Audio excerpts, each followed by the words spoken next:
helping us, getting us the data that we need to make proper decisions. And from my perspective, so I've been on council for about 12 months now, and during the process of running for this seat, I spoke with so many of our citizens, and the number one concern that people had when I talked to them was their fear that they would not be able to put a roof over their heads because the cost of housing is going up. And that means that's not just people who are first-time home buyers or, kids moving out of mom and dad's house. That's also seniors. Where are they going to go? Will they be able to age in place? Also, many people who are renting have landlords who are raising rents with not even a month's notice. People trying to raise their families and not being able to afford to put a roof over their head. This work is of critical importance. And I do want to clarify for everybody here, we know exactly what we're talking about when we say affordable housing. This is not some vague amorphous concept that hasn't been defined. In fact, written right in our ordinance that we are about to take a vote on is the precise definition of affordable housing, and I will read that to you. As defined in Westminster's ordinance, affordable housing shall mean a new proposed residential development consisting of any combination of single-family attached, single-family detached, and multifamily dwelling units, regardless of the age of occupants, provided that 50% or more of the units serve households earning from 0 to 80% of the regional area median income as defined by the Department of Housing and Urban Development. That is extremely specific. We are very thoughtful, and we are working to make sure that you can put a roof over your head. So I'm very anxious to vote on this, and I will be voting yes. Mr. Canberra. Thank you, Mr. Mayor. And I just wanted to add to Councillor Byrd's comments. This is a discussion that we had very thoroughly last year, because we realized that as we were having discussions about the development of the new downtown, we were using the term workforce. And our staff actually educated us in learning that workforce housing is very different than affordable housing based on what the definition is for the Department of Housing. Because if you're looking for affordable housing, it's normally, up to 80% AMI workforce. It's 60% AMI workforce is 80%.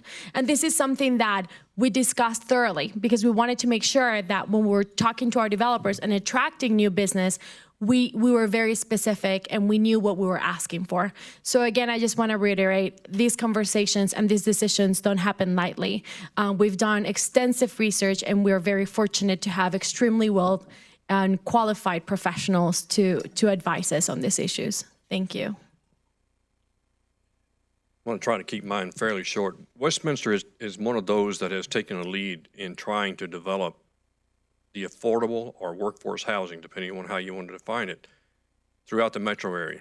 We are part of the coalition of the Metro Mayor's Caucus, the Denver Regional Council of Governments. We have been down at the Capitol 3 consecutive years trying to deal with construction litigation, which allows the start of the construction of multifamily owner-occupied properties, sometimes referred to as condos, sometimes referred to as townhomes. There hasn't been a townhome or condo project in Westminster in some time.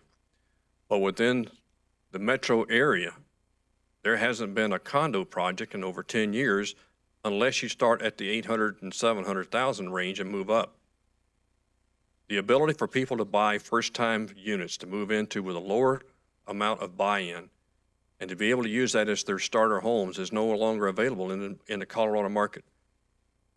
3 times we have gone to the legislature. The 3rd time is this year. House Bill 156 has gone from the House Speaker's desk to a kill committee to kill it again. We will not, again this year, have a resolution to construction litigation as much as it's needed. So in order to try to preserve the need for that and the ability for us to move forward, as most of the council has spoken about, we have adopted our own ordinance to allow developers to come in and work within the confines of what we have in the ordinance, understanding they still have to comply with all the building codes, they still have to provide a quality product, and they still have to comply with the rules and regulations of the city. We are trying everything we can do to get people to realize that there is a market, and has been for many years, in the entire metro and Front Range and throughout the state of Colorado for this type of product. And we can't get it through the legislature on a statewide issue. 19 communities here in the metro area alone have adopted ordinances trying to deal with this. Yet year after year, we have begged, pleaded, asked everything we can of the state legislature to make this a statewide issue, not leave it to the individual communities to have to deal with it, because every community that passes it is a little bit different. There's no two of the 19 that have been passed that are absolutely identical. That's why we need a statewide issue. If you have an opportunity before now on April the 19th, contact every legislator that you know, even those you don't know, and ask them to please take this out of the Kill Committee and get it back to a full hearing before the House. We believe if we can get it out of the House that we have the votes in the Senate. But if it doesn't get out of the House, it's dead for another year.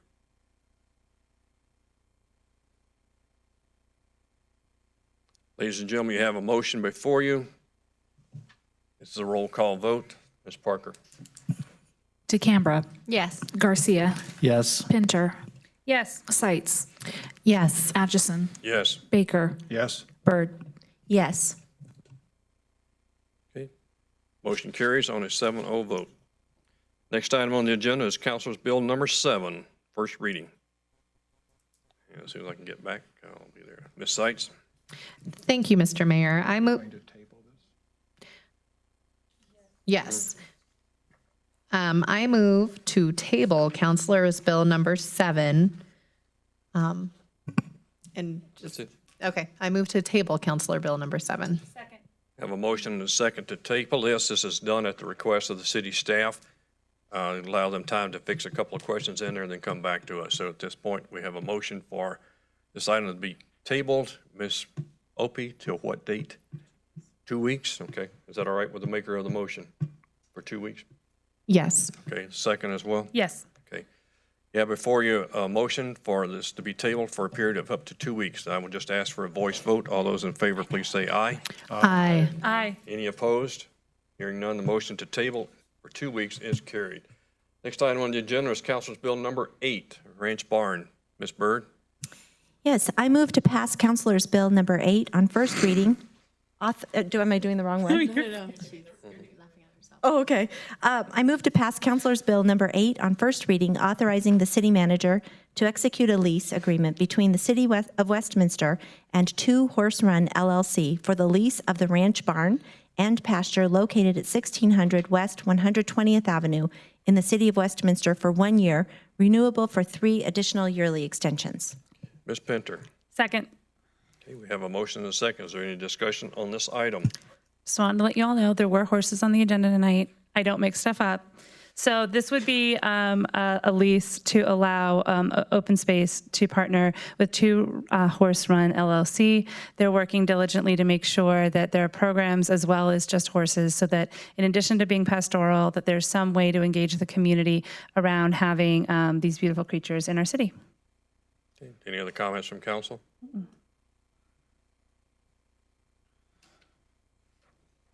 This is a roll call vote. Ms. Parker? Garcia. Yes. Pinter. Yes. Seitz. Yes. Atchison. Yes. Baker. Yes. Byrd. Yes. DeCambra. Yes. Motion carries on a 7-0 vote.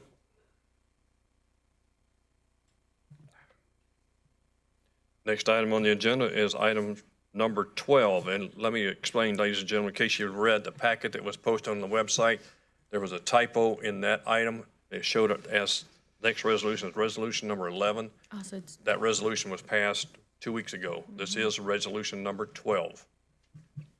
Ms. Pinter?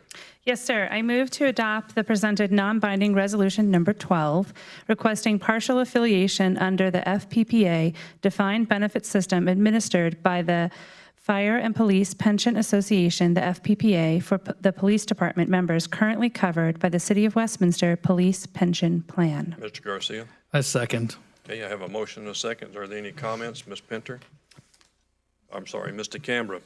Thank you, Mr. Mayor. I just wanted to say I'm very excited about this. And I want to thank our chief for his leadership on making this recommendation. Since I joined council, when I would talk to, in our finance department, Tammy's looking at me like, come on, Maria. So thanks to everybody that has helped to make this happen. Since I joined council, and I would talk to some of our officers and I would ask, what is something that you think we need to change? This is something that came up time and time again. I think we're extremely fortunate to have an amazing team in our city in general, but also, in our law enforcement department. And we want to make sure that we continue to retain and attract the best quality candidates. So thank you very much for everybody involved in this. Mr. Garcia. Thank you, Mr. Mayor. Simply put, this is a big deal. I mean, it really, really is. And this is something that I heard about when one of my neighbors is a Westminster police officer. When I announced I was running for city council back in the end of 2012, walked over as the first thing that I was told was that this is something that please look at this, please look at this. And that has continued over the past 4 years. I know this has been a long process to get here, but I want to thank our officers for remaining diligent and keeping this issue on the forefront, our staff and being amenable to having this go forward, changing the way that the benefits are done, and for really educating. I mean, what happened here, it was, from what I've been told, I mean, there was a great education process of saying, hey, there was this notion FPPA is going to solve all of my economic woes and everything will be great. Well, that may not necessarily be true. It was, here is what this plan does. And it went and said, this plan is for some of you, this is going to be great. For some of you, it's not really going to change much. And there was a vote that went to see, does this want to go forward? And can somebody remind me what that vote total was? Can somebody from staff remind me what that vote total was? 138. The last I knew was about 167 to 1. So as you can see, this is a way that we were able to support our officers. This is the way we're able to recruit and retain, officers here in Westminster. And again, I just want to thank our officers, thank our staff, thank our council for continuing to push this issue forward, because this is a big deal that really shows our commitment to bringing in and giving the best benefit package we can to our officers in the city of Westminster. Ms. Sykes. So I agree with everything that my colleagues have said, but I do want to take a moment to thank Tammy Hitchens, who really investigated this plan to make sure that it wasn't just what people wanted, but it really is a solid, sustainable, solvent plan. And she gave very strong recommendations in favor of it. So thank you for making sure that this is the Westy way, where we're able to make a win-win situation.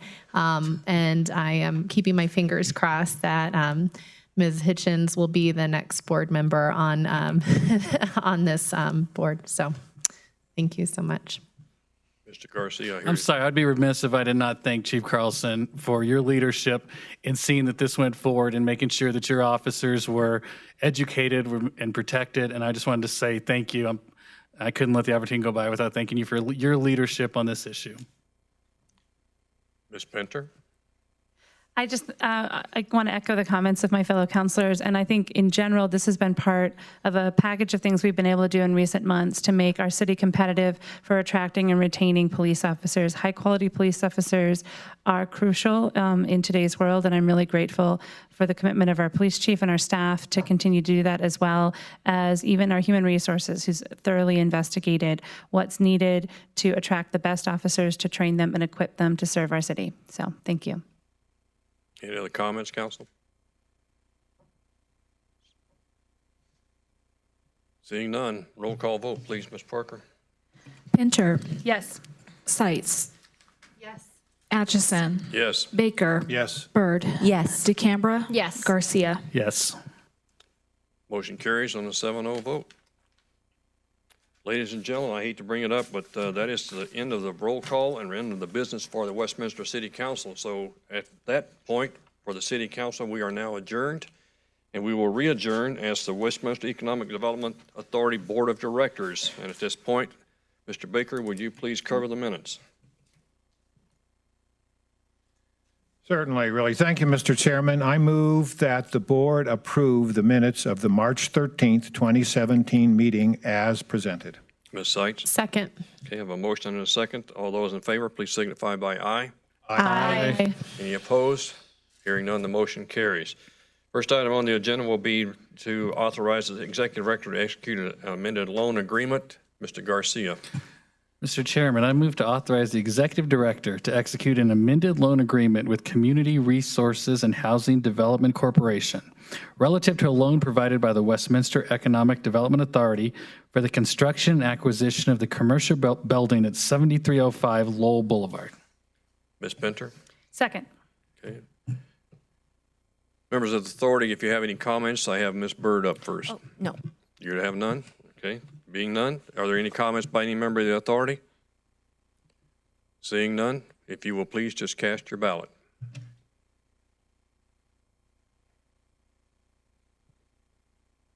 I'm waiting on one more. Somewhere. All right, now we have it. All right, the motion carries on a 7-0 vote. Ladies and gentlemen, I thank you for your time. That is the only business before the board. We are now adjourned and everyone is free to go home.